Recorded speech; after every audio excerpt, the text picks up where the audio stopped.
Hello and welcome to Concert Pipeline. I'm Steve Jones. Today on the program we have ZZ Ward. I had a chance to talk to ZZ Ward about her new music, her new song "Mother," which she's recently become a mother, and kind of going through the exploration of what that means, being a working mother, and making music, and how that kind of has affected her music. We dive into some of her old music, of course, as well, and it was a really fun conversation. It was great. I've gotten a chance to see ZZ Ward a couple of times over the years, and I think we'll play a song from one of the performances that I've seen a handful of years back in just a few minutes before we get into the interview. But it was a fun conversation, and we'll bring ZZ in soon. As I'm thinking about what I want to talk about for a intro to this podcast before we get into music stuff and just what's going on in my life, it's kind of my exploration with friendship and my friendships that I hold close and very important, because I think I put a lot of weight on the friendships that I have in my life, and expect them to be a certain thing. Expecting them to have a definition of some sort and to fit this mold of what I see them as and what I expect them to be. And I don't know that that's good or healthy or what have you, because I'm seeing it in a number of different areas, in terms of the friendships that I have. I had a falling out with a very close friend a little over a year ago, and I mean someone who's one of the closest people to me, and since then we've talked, and we've even gotten together on several occasions, mostly around children stuff, getting our boys together, but we hang out around those in those situations. I don't know that we've hung out individually since then, or anything, and we used to hang out a lot. And so I had put this definition of it. Okay, this is my best friend, because this person helped me get me through a lot of hard things in life and is always there for me. And now, in the past year, like, wasn't there in the same way, but but isn't weird about it, anymore. Just needed some space, and I allowed that space, and I had to go through my own exploration of what that meant, as well, and kind of redefining the terms and expectations in that friendship. And I'm in a much better place with all of that, and I've moved forward, and and okay, letting it be what it is, whatever that is. There's instances of that sort of thing happening with me in other friendships too. I've gotten a tiff with another friend a week ago, over some minor political thing, and where I'm still pretty confident that this friend was in the wrong in terms of how they handled the situation. I made a joke, and they didn't like the joke, and then they took it very personally, even though it was not intended to be personal. And I tried to make that clear, but they just didn't want it, and they needed space, and so I needed to allow that space. And Another friend that I've been friends with for many years, and who is very difficult to reach. I'll try calling, and sometimes, and just never have time. And I'm pretty sure that friend is just watching TV or something, and but doesn't want to be, interrupted at that moment. But then will call me at times, and we can talk, and it's cool. And so it's just this interesting thing that I'm in my 40s still learning about friendships. And friendships are always something that were challenging for me as a child, as I moved all around, and never was in one place, for a long time.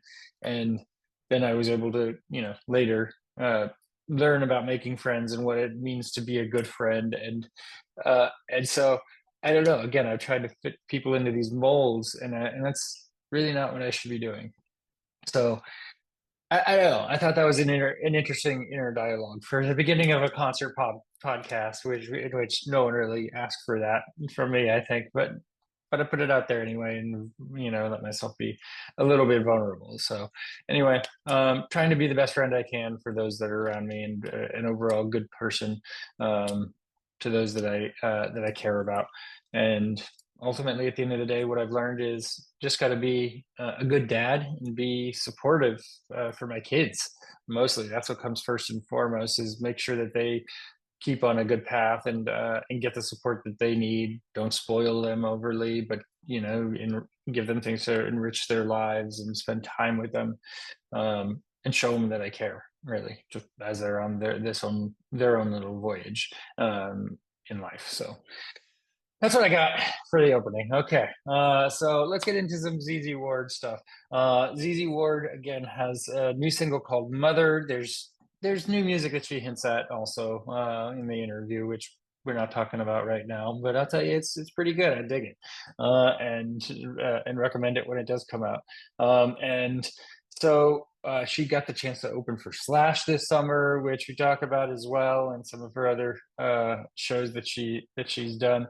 And so I want to start with this Live in the Vineyard performance. I got a chance to see her at Live in the Vineyard in Napa, this exclusive little music festival that's where they bring in artists that are really good art, really, in most cases, really well-known artists playing these intimate venues, and you can't buy tickets to them. You can win them from like radio stations, but you get them from like sponsors and that sort of thing. And I've been fortunate to get to go to this festival a number of times, because through this podcast, which is really, really something I'm grateful for. And ZZ Ward played the Live in the Vineyard Festival in 2017. She may have played it another time too, but I'm going to share a performance from November 3rd, 2017. Her song "Put the Gun Down." Here is ZZ Ward.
Hey, how's it going?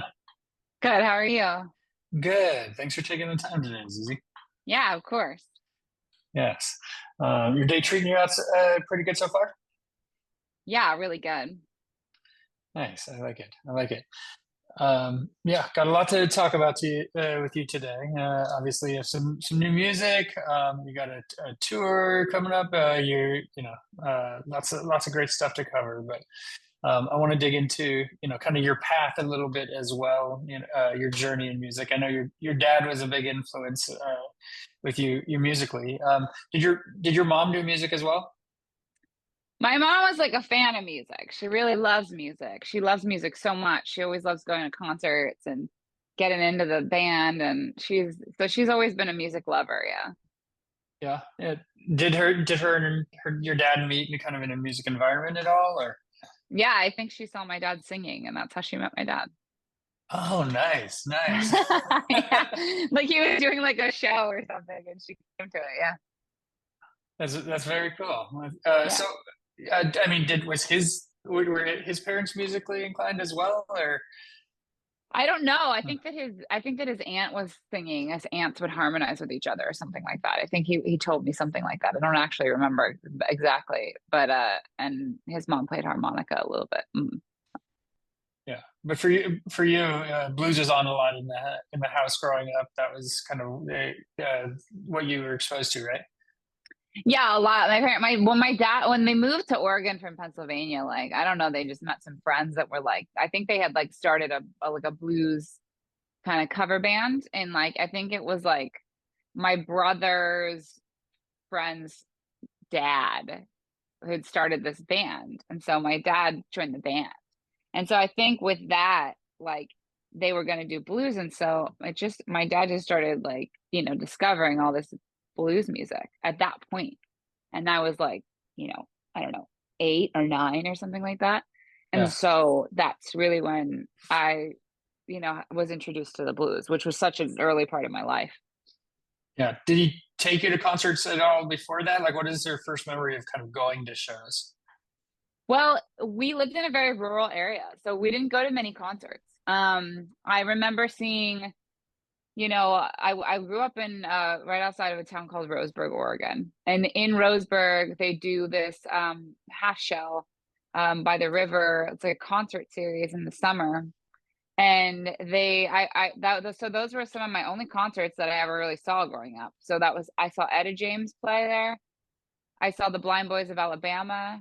I saw Susan Tedeschi play there. I saw Keb Mo play there. So those were some of like my first concerts that I saw. Yeah, and so that you started writing music and kind of being on stage kind of around the same time when you were a kid, like you were on stage at 12 and started writing when you were 13. Um yeah, I think that I started writing music around 13 or 16. I wasn't like super into it or anything like that. I remember writing like a couple songs when I was that old. That was like, it was like something was bothering me in my life, and then I would go write about it. And I think that was like the early beginnings of me realizing that I could kind of put my life into music, and write about my story. Yeah, and you were in a band with your dad, right? Originally.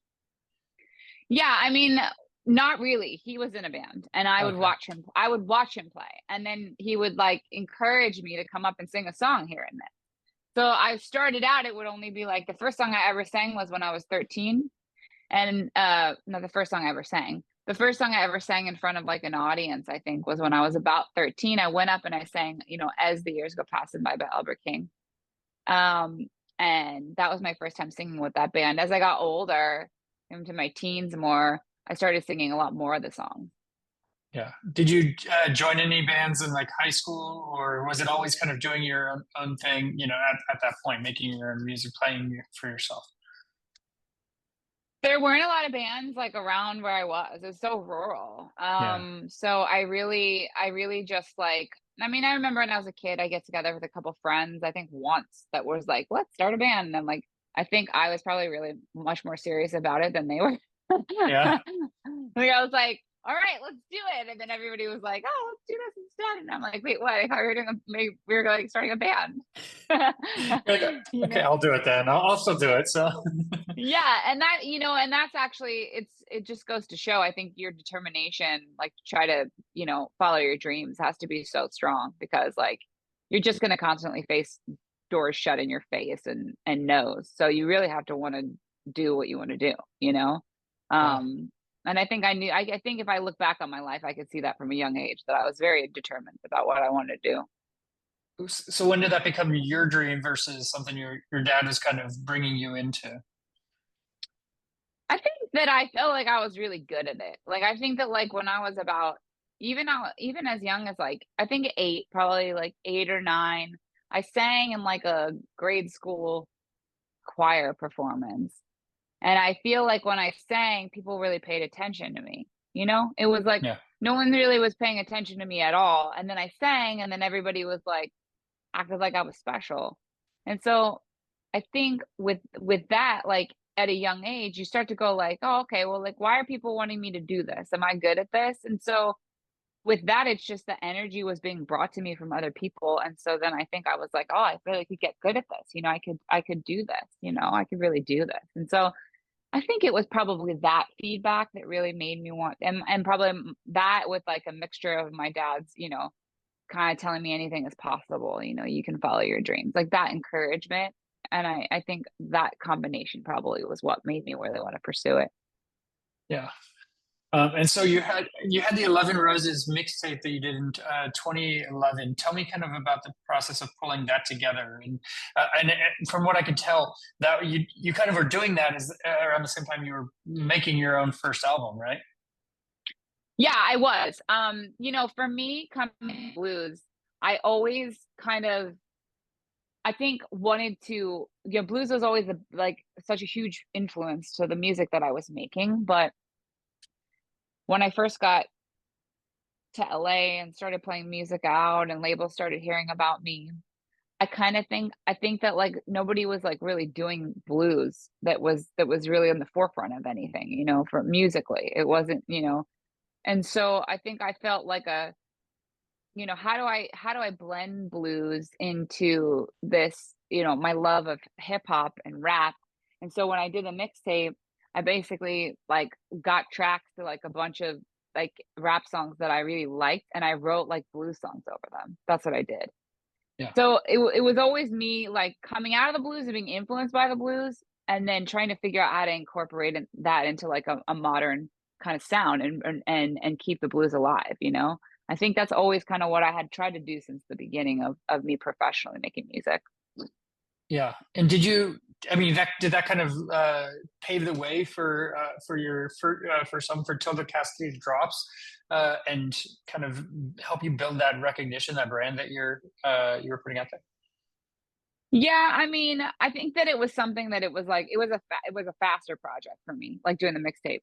Like doing Yeah. the album was like I was going through something in my life that was like, pretty intense for me relationship wise. And so I think that writing that Casket Drops was like my way of like dealing with everything spinning through my head in the moments that I wasn't actually with that person. So every time I would be by myself and I was like thinking about that relationship, I was writing about it. That was Casket. And so simultaneously, I did this mixtape because I was just like, I'm gonna just see how fast I can write some blues shit over these songs. And that's kind of what it was. And people loved it. So it was a different writing process for both. Yeah. And after you put out Casket, I mean, like, yeah, I mean, you first of all, you had some great involvement in there. How did you meet Fitz? I had a writing session with Fitz one day. And I had just been writing with different people around Los Angeles. And he was really talented at writing. And he really gave me good energy. He was really like a big fan of my voice. He loved my singing voice, and he really just encouraged me a lot in the studio. And I think because of that, we wrote like Save My Life together. And I really kind of, was able to kind of just open up to him about what I was going through in my life. So we wrote that song, which was pretty meaningful, my first album. And then after that, I think I was like, hey, like when I went to do my second album, I was like, hey, like, um, I would love to get together with you again and write some more. And so when we got together again, we wrote Domino. Yeah, yeah, no, that's cool. Have you worked with him again since? No, but we're friends. We stay in touch. Yeah, yeah, Yeah. yeah. And Kendrick Lamar with Crying Wolf, like, tell me a little bit about how that came about. Kendrick was just underground, just starting to sizzle. He was just starting to get some attention. And Evan, my husband Evan Bogart, he's uh he's probably an even bigger rap fan than I am. And I think that he has a really good sensibility for talent. And so, we had heard Kendrick, and I think together we kind of just decided that like we would love to get Kendrick onto one of my records, and he agreed to do it. So kind of how Huh. that came about. Yeah. That's awesome. That's awesome. And so with after that album comes out, like within 2 months time, I mean, you were on the Tonight Show with Jay Leno. You were on Conan. Tell me about kind of those experiences of playing in those environments. It was very surreal. It was very surreal, especially coming from such a small town. I don't think that like I think that I thought it was possible for me to be successful, but like when it was actually happening, and especially being from such a small town and knowing like everybody in your hometown is like now like what? Like this person's on TV? Like and it's you? Like it felt really surreal, and I think I was just really trying to do my best. But also I think at that point I was playing so much live that I think I was really feeling really hot. I was feeling really seasoned with being on stage and being confident on stage. So it was a good time. Yeah. You talked a little bit about writing about some pretty personal, like relationships and that sort of thing. Um, I mean, kind of a two-part question attached to that. First off, how is it for you to kind of be put yourself in that vulnerable state, and then play those songs live, and kind of revisit those things first? I guess we'll start with that. It's interesting for me.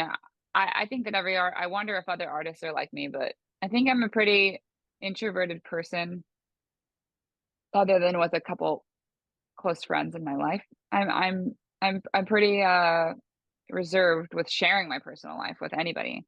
Yeah, For some reason in my music, I feel a lot more comfortable doing that. I don't know why. It's as if I'm not actually telling someone about my life, although I am. It's really weird. But yeah, so I think for me when I go up on stage and I'm sharing those songs, um I feel like it's a safe space to share those stories. And I also think I've gotten energy back from fans that have really connected with it. So that's encouraging to keep doing it. So it's kind of what I could say about that. yeah. And then, so the second part of what I'm curious about is like when you're writing about these periods of your life, which obviously there's another party involved. Like, do you ever, have any kind of concern about the other party hearing the song and kind of hearing that your vulnerability towards it, I guess, or where you're at in those situations? Yes, I've changed the names to protect the innocent. I will say Fair. that. Yeah, and for the most part, a lot of things are pretty ambiguous. I mean, there's probably a handful of songs I've written about people that are very close to me in my life. They probably don't even know the songs are about them. um, and I don't. I mean, like my brother for one is like I've used so many like I use his name in a song, and it wasn't about him. But it was I used his name in the song. Um, I wrote Charlie Ain't Home, and my brother's name was Charlie. And it was about hooking up with my boyfriend when Charlie wasn't home. And that's literally, it was a very literal song that Yeah. everybody thought that like Charlie was a love interest, but it's not actually. It's just the fact that it was his apartment and he wasn't there. And you weren't hooking up with your brother, so Yeah, and no, it was really funny because like it was such a literal thing that like I remember playing it like the first time I played that out, I was at Hotel Cafe and all my brother's friends were there. And it was such a literal thing that I was like hooking up with this guy, and then I was like, "It's Charlie ain't home." But that's literally why I'm hooking up with my boyfriend because my brother's not there at his apartment, and like all of his friends were like dying laughing, now. And I still play that song now, but nobody laughs because nobody really gets that that's actually what it was. They just so but so it's interesting, but I mean like I guess I have to be careful with what I say. I don't really want to hurt people. I think I'm a pretty fierce lady when it comes to being on stage and the things that I write about, but I'm also a very, very empathetic person and I don't really want to hurt people with my songs. So I'm conscious of that. Yeah, yeah, for sure. Um, Tell me about working with Fantastic Negrito. I saw him live last year for the first time, and he's a Bay Area guy, from around here, but he puts on a really good show. Oh yeah, he's amazing. He is such a character, very memorable person to work with. Um, he was inspiring. It was great working with him. He's very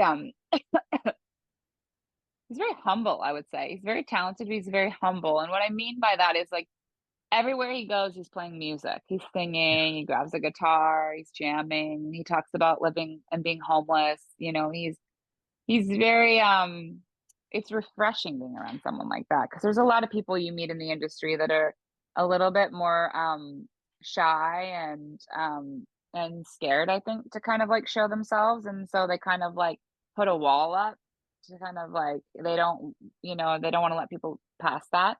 I think that Negrito's so confident and he exudes that on stage too. I played with him at Bourbon and Beyond Blues Festival and or not, it wasn't Blues Festival, it's just Bourbon and Beyond Festival, excuse me. And he was just so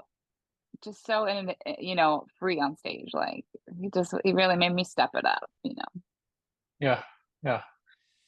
So a couple years ago, you actually founded Dirty Shine Records and kind of made your own label to kind of put your own music out there. Did you have other artists on that label too? Tell me kind of about that and how that came about.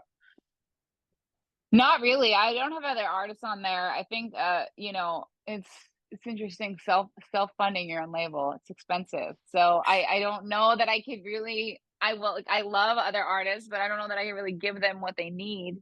So I mean, I could with like direction and things like that, but financially you have to be at a certain place to really help somebody, I think.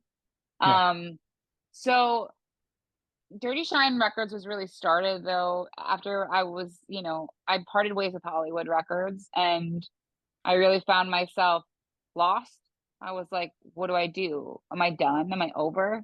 You know, like I felt really kind of like I felt like so scared. And so I just got this empowering kind of moment after going through all those feelings. And I was like, I'm going to start my own label. I'm going to take all the music that I wasn't able to put out and I'm going to put it out. And that's kind of what I did with that project. Yeah. and so tell me a little bit more about that. I mean, music's been part of your life your whole life, and you kind of were at this crossroads. It sounds like you didn't know what the next steps were, or if there were any next steps. Were you looking at other possibilities of like, what do I do from here, sort of thing, or what was that Yeah, like for for you? sure. For sure. I mean, it's very hard when you spend your whole life getting good at something and then you don't know, it's different and you decide to become a doctor or something. It's like it's just, you can always find a job somewhere. Now, if you're an artist, it's a little bit different. It's very hard, I think, to make it as an artist because, if you got to know how to do it and like there's so many people that want to do it and like you have to be so courageous and trying to figure out how to do that all the time. Um, but I think that, so I guess for me, it wasn't like everything was just sitting there for me to just be like, oh, there's this, and this, and you just have to go do it. It wasn't that way. It was like, okay, let me create these opportunities for myself. Let me figure out what music I can put out to start a fire. You know what I mean? And I think Yeah. I want to share that with you and whoever's listening to this too, because it's like things don't always just fall on your doorstep. That's just not how it works. And I want to tell people that because they need to know that you have to create your own opportunities, I think. Especially being in LA, I'm sure it's really challenging. I mean, on one hand, there's a lot of places you could play. There's a lot of venues. There's a lot of environment there. I mean, in terms of the music industry, but there's also a lot of bands. How do you kind of break through the noise in Los Angeles? 100%. You know, it's funny talking to you about it. I think what really stands out in my mind is like just do good work because it's like a very simple way of saying like if you create art, whatever that is, music, writing, visual art, and you do it out of passion and you do it and it's sincere and it's good because it's coming out. It's not good because it's trying to be good, right? Yeah. It's got to be good because it's real. At least this is what's worked for me. The rest will fall into line. You know, when I say opportunity, it's not like I'm like, oh, put out music and you set up shows. Like Yeah. it doesn't matter because you could be playing music that's not resonating with people. Really, really take the time to do good work. I think that's where it stems from, you know. Yeah. Yeah, for sure. Um, and so, so you signed to Sun Records, actually, kind of. Also, I mean, tell me kind of about that process. Are you still with Sun? I forget. Okay. Yeah, I'm with Sun Records. Yeah, so as the story goes, basically after I put out Dirty Shine, I wanted to make a blues album. And not only make a blues album, I wanted to go into the blue. I want to go back into kind of like the blues more. And you know, I'd always wanted to do it, but I feel like people around me were really like, "Oh, yeah, you know, you could always do that." And it's like, you know, at the end of the day, I was like, well, what do I want to do? Like, stop listening to other people. What do you want to do? And it's like, I want to make more blues music. Like, that's what I want to do. And so I got together with Ryan Spraker and I talked to him about the kind of album that I wanted to make. And this is someone who has a lot of, you know, a lot of knowledge of older music and the blues and rockabilly and soul music. And I felt like Ryan was the right person to try to tackle a project like the one I wanted to do with like making my new music. And so me and Ryan went, we made the album. I was so happy with the album. Or I'm sorry, we're not talking about the album. Oh, The project, the music, the new music, right. the new music. Um, we went and we made the new music and and um and then you know, Sun, I got wind that Sun had heard some of the new music and that they really, really liked it. And I was like, wait, what, Sun Records? I was like the legendary old Sun Records? And they're like, yeah, they're relaunching it. And I'm like, wait a second. Like, I'll believe it when I see it. Like, I'll believe it when you know, when I see the faces of these people. And I met them and I met everybody relaunching the record label. And like, they were so passionate about the music and me. And I was just like, this is kismet. This is like perfection. This is exactly what should happen with this new music. And Yeah. so I was in. And so that's where we're at now. Yeah. Well, I've heard the new music uh, and Mother, Mother, it's Yeah, okay. mother, exactly. Mom brain. This is why I'm like, I know. oh. Oh yeah, yeah. I know it exists. So yeah, you have a couple now, two kids, and you take them on tour, and you're a mom. And so tell me about that. You know, how does the music change? Obviously, I mean, you're responsible for more when you take them, you know, out on the road with you too. But what has that done to your music? Becoming a mom. um, well, especially the song Mother. It's a very straightforward song. It's about my struggles and my frustrations and my pain of being a new mother. You know, when we talk about the blues, it's like a lot of the blues came out of pain and suffering. And where I can't necessarily relate to those exact stories, I have my own stories of pain and suffering. So the biggest thing that I learned from the blues was to be authentic in your word and to, you know, and to put your story into a song. And so for me, when I became a new mom, I was like, oh my goodness, this is insane. This is so intense. And I wanted to talk about it in that way.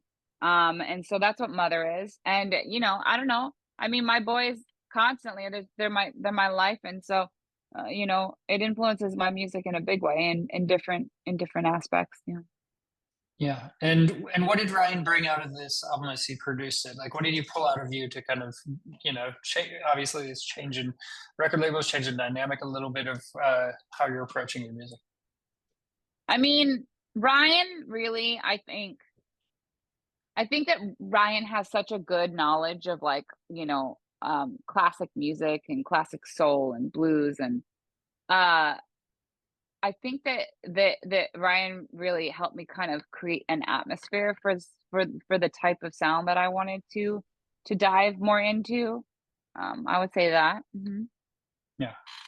Um, One thing that I want to kind of call out, which I think is pretty cool. So, Ride or Die is about Evan, your husband, and about finding that special someone. And it feels like this great turn because your songs before were obviously about painful relationships and relationships that didn't work out so well. And so, like, tell me kind of about this positivity that you're finding in a relationship that's great and obviously leading to motherhood and kind of this next chapter in your life. Um, I think that I think that nobody will know the full story of my music and my albums and what story they tell. And I think there's a beauty to the mystery of that that will always be my own. I think that in any relationship, especially a relationship that lasts a long time, I think that there are ups and downs to a relationship. And I think that there's so much to write about, and there's always been so much to write about in my relationships with ups and downs and different aspects of them and what happens. And um ride or die like is is a really like positive song, I think. And there are moments in my new music where there's a lot of strength in a relationship, and there are also doubts. So I think that like you have to be vulnerable when you're writing to really like allow yourself to talk about all of that stuff. And it can get kind of tricky when people kind of know who you're writing about, or they think that they might know who you're writing about, and you become, you know, I guess notable people where people know who you are. And I'm sure, there are artists that are much more well known than I am that have to deal with that. But people, that's why you'll see fans talking like you'll say, oh, are they talking about this? Is she talking about him? You don't really know for sure, right? So unless you really like full on say people's names, I guess. So, Right. yeah. In there. So you said that not in this interview, but in a different one, that fashion is a big part of music, and the fedora for you is part of your fashion. And what I understand is you have your own fedora line. Is that with Neiman Marcus? Did that come through? Did that happen? It's not with Neiman Marcus. So I'm not sure where you saw that, but I think I did a fashion campaign with Cusp through Neiman Marcus a long time ago, but it wasn't with my hats. I do think that, you know, well, let's just say this. Wearing a fedora for me was something that I started doing when I first started going on stage and singing the blues, because I wanted to be like the blues artists that I grew up listening to. I wanted to be like Muddy Waters and Big Mama Thornton because I wanted to exude their confidence. And I didn't feel like I had that when I was a little kid. I'd go up on stage and I'd feel like really trembly when I was singing. So I started wearing a fedora, and it kind of was like my cape, and I've always worn it ever since on stage. Um, and yeah, I love fashion. I think I won't say like I love fashion. Like, I mean, I love picking different outfits to wear on stage, and it all kind of starts with a fedora for me. And I do make my own fedoras. It's called Dirty Shine Millinery. Yeah. Nice. I like it. I made this You, one. you did. Okay. Oh, I nice. did. Uh, I want to talk to you about some live shows, some that might be notable for you. So, uh, Coachella in 2014. What was your experience with Coachella? Um, an amazing show. Really, really, really um exhilarating. We had just ended a tour and got off the tour bus and played Coachella, and we were just at the peak of how good we were feeling with like playing our show every night. It was awesome. It was one of my favorite experiences ever. Yeah. What made it so special? Like, was it other artists that were playing? Was it just the environment, the fans? I think it was a combination of like the warm weather, because honestly, like I think most tours around the country are freezing. So like you get off somewhere that's like suddenly feels like summer and you're like, yes. But I think the number one reason, which was not the weather, was that it was a challenge. Mhm. It was presented to me like everybody around me and my label was like, they weren't saying it, but they were like, it's a big performance. You know what I mean? Is she going to crush it? Is she going to kill it? I like that challenge. You know Yeah. what I mean? So for me, that's a warrior in me. I was like, I wanted to go kill it, and so I felt like I did. And so I think that, you know, that just made it magical. Yeah, for sure. Yeah. Um, I've seen you twice. Once at Bottle Rock in Napa in 2015, and you did the culinary stage and made beignets. Do you remember that? No. No. Okay. I remember Bottle Rock and I don't remember making beignets, but I think I probably drank too much, so whatever. Fair, fair. What do you remember about Bottle Rock? I think I have a picture of Bottle Rock and it was like it was a dope because big crowd. I remember that. Yeah, yeah. Yeah. It's a good festival. It's really interesting. I'll tell you, it's really interesting. I grew up in Napa and then got out for like a decade and ended up back there for a while because of, kids and family and all that. Uh, and there was no music scene in Napa growing up at all. And so to go from no music scene to this festival where like 100,000 people are there, and I mean, and they're bringing renowned artists and even local and mid-level, all levels of artists in the town. I mean, it's just incredible to see something like that. Yeah, it's amazing. I think did Robert Plant play that year? I think so.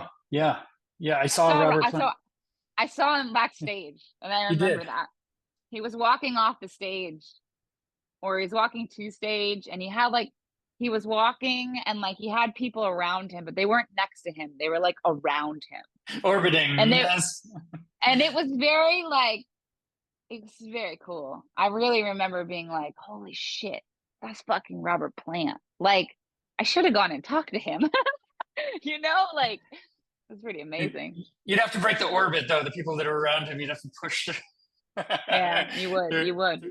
through to get there. But you got to do those things sometimes. You get one chance. So uh, Yeah. the other time I saw you was live in the Vineyard, actually, in 2017. These are picture. I took some photos of you and video, from that performance, and I really like Live in the Vineyard as a festival. It's changed more recently. There were two women that were overseeing it back then, and one of them had cancer in this past, and so now it's kind of tailored more towards country, and I just don't jive as much with that, as I did back in the day. But Yeah. but that sort of festival and the exclusivity of it, and how intimate it is, and bringing and having artists, notable artists that come in and just play stripped down sets and everything is so cool. But what was your experience with Live in the Vineyard? Yeah, it was awesome. I loved it. It was, we did it a few times, I think. And I think that like just the excitement about new music was really cool. Yeah, Yeah. yeah, it's a fun one. How about your Slash tour this summer? You're playing with It was Slash. really fun. It was really fun. Yeah, it was really cool. I was really honored to be on that festival. There's a lot of amazing blues musicians that I grew up listening to that were on that tour. So I was like backstage talking to Kev Mo. I grew up seeing his concert. It was like, it was really cool. It was awesome. Yeah, yeah. And did you get to talk? I mean, you met Slash. Did you get to talk to him at all for a little bit, or? Yeah, I talked to him for a little bit. Yeah, he's a cool guy. Yeah. Nice, nice. And so, I mean, you got a tour. I forget, is the tour starting? I know you're going to be here in the Bay Area. You're going to be playing in Menlo Park in November, but that's coming up pretty soon, right? The tour. Yeah, in November. Yeah. The Dirty Sun tour.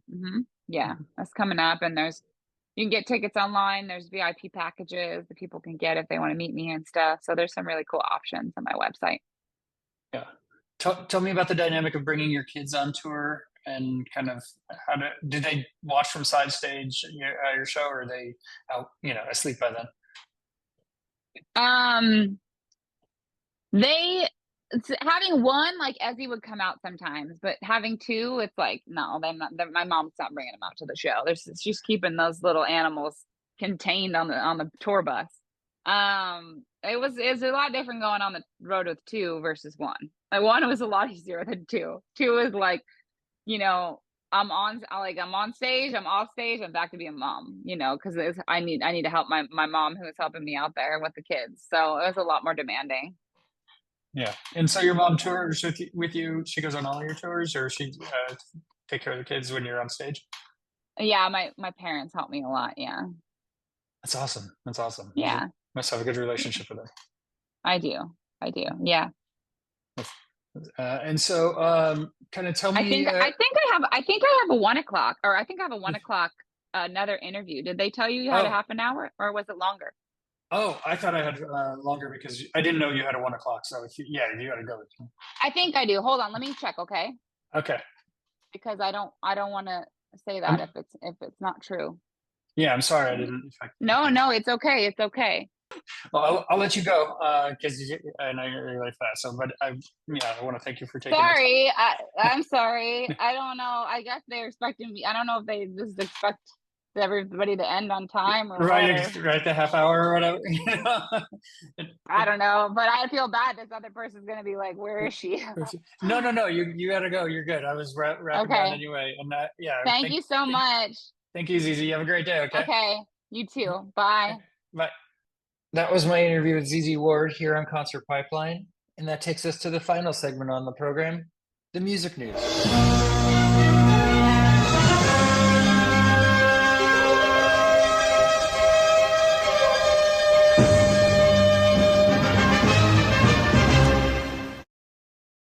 I have a few stories to wind us out today on the program.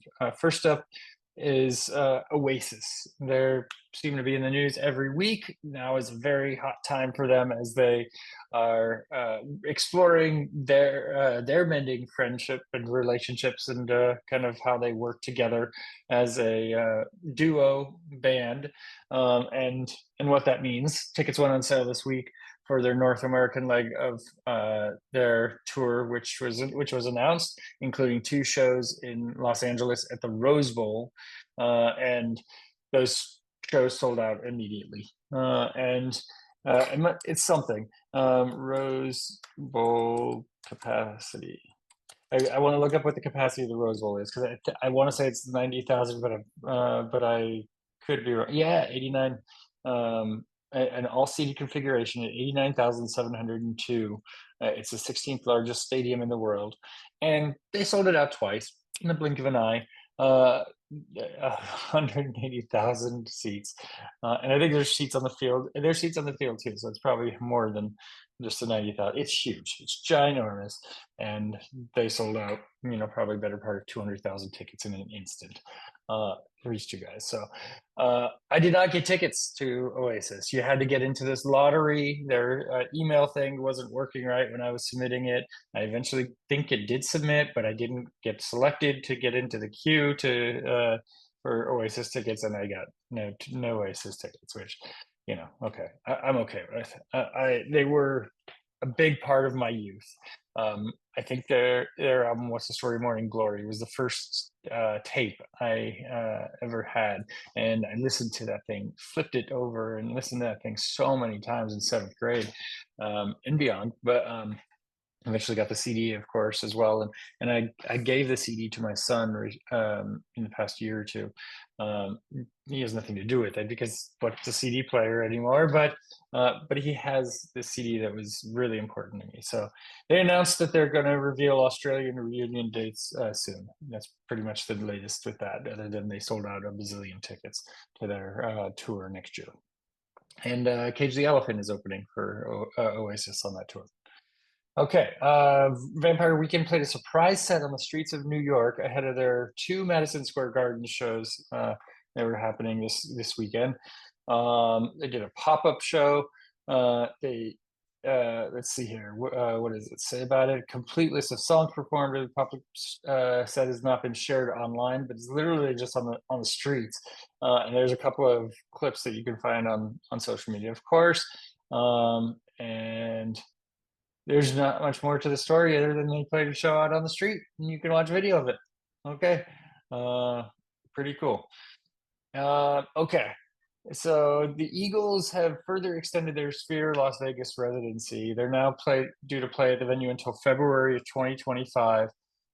They've added more shows, and let's see, they had four dates. That's are February 14th, 15th, 21st, and 22nd.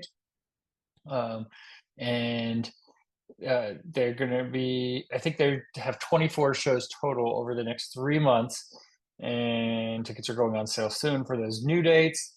And I mean, that's pretty cool. They'd planned for 8 shows, then they added another 8, and they're adding more. It sees them their ongoing farewell tour, the long goodbye tour extended, which began in September of last year, and that'll go on into early 2025. So just another one of these bands that says, okay, we're going to be saying goodbye, but it's going to take us a while, and we'll get around to that goodbye. But that us putting the word goodbye in the title of our show will probably bring us in an extra 25% on top of what we would have made anyway. So maybe more. I don't know. It's pretty creative. I like it. And I want to go to the Sphere sometime. I see it, and it seems like this venue that's just like, you just got to go there sometime. I don't know. I'm not the biggest Eagles fan. So it's like, do you have to be a fan of the band to go and enjoy a show in a venue that amazing? I don't know. I don't know. I traveled to Colorado a couple years back. Just to go to a show at Red Rocks, and I saw Weird Al in the Colorado Symphony at Red Rocks, and I love Weird Al. Weird Al's great, but it didn't matter to me who I was seeing. He just happened to be seemingly the best artist performing that summer, and uh, I just needed to go to Red Rocks, and I think I might be going to Red Rocks again in July of next year to see Andrew McMahon's 3 bands: Something Corporate, Jack's Mannequin, and Andrew McMahon in the Wilderness. He's bringing all 3 of his bands, 3 pianos, to Red Rocks Amphitheater for one night show. And I talked earlier in the program about friendships and kind of repairing and mending, and friendships being defined a certain way.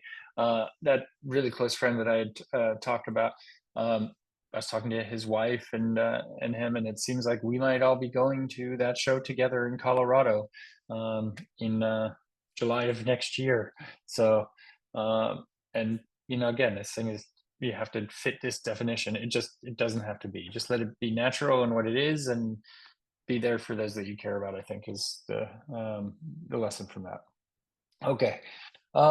So this was an interesting story, and I debated whether sharing it, and I don't want to go too far deep on it, but I'm going to share it anyway. Bands dropped out of an Orlando music festival after Kyle Rittenhouse is booked as a guest. So it's an upcoming heavy metal fest that was set to take place in Florida this month. It's having some lineup changes. It's called Shell Shock, and they described the festival as a concert charity event that seeks to raise funds for a charity that supports first responders struggling with injuries, to include post-traumatic stress disorder. Some of the bands that were set to play at the event dropped out after they became aware that Rittenhouse had been invited. He had gained national attention after killing 2 men and injuring a third in 2020 during a night of protest over the shooting of Jacob Blake by a Kenosha police officer. He was charged with homicide, attempted homicide, and reckless endangering safety, but was acquitted of all charges in November 2021 after testifying he acted in self-defense. He was 17 also at the time, which is another piece. And I have my thoughts on it. One of the bands that pulled out is named Evergreen Terrace. They announced they'd be pulling out of the festival. They posted on social media, and that post got a lot of attention and a lot of angry and hateful response towards them as well. I mean, there's some positive response, but I was looking through some of the comments on this post, and it was overall like they're just angry at this band for not supporting Rittenhouse. Um, and kind of pulling out because of it. But they said Evergreen Terrace has always supported and continued to support philanthropic events for veterans, PTSD awareness, child poverty, and much more, but we will not align with an event promoting perceived murderers such as Kyle Rittenhouse capitalizing off their pseudo-celebrity. Unfortunately, we did not do our due diligence with this particular event. Even after they offered to pull Kyle from the event, we discovered several associated entities that we simply do not agree with. As advocates for free speech, we are respectfully canceling the Shell Shock Festival.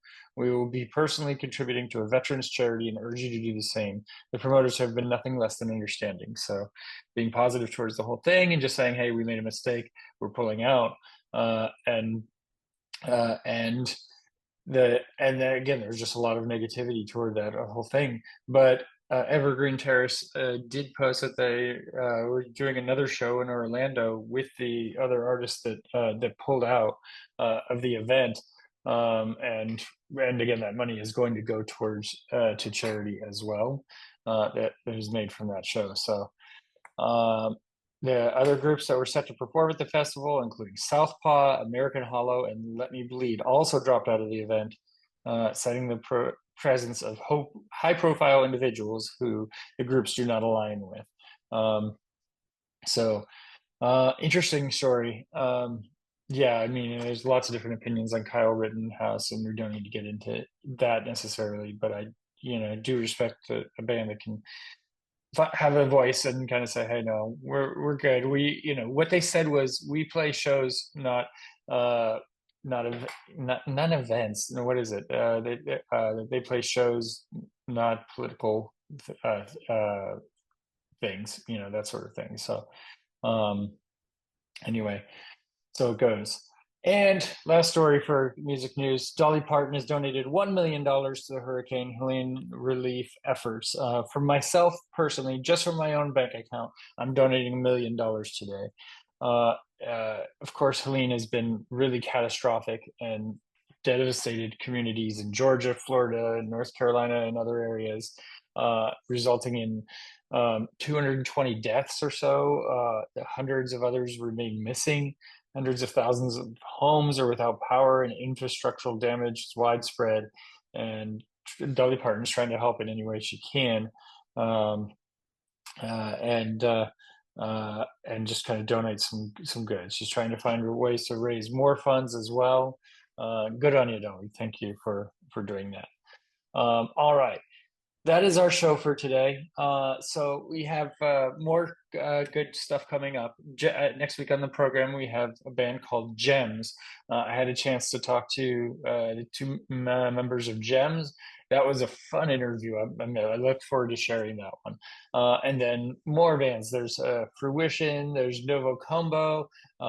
There's more coming on Concert Pipeline. And lots to look forward to. So for all of us here at Concert Pipeline, I'm Steve Jones. We'll catch you next time.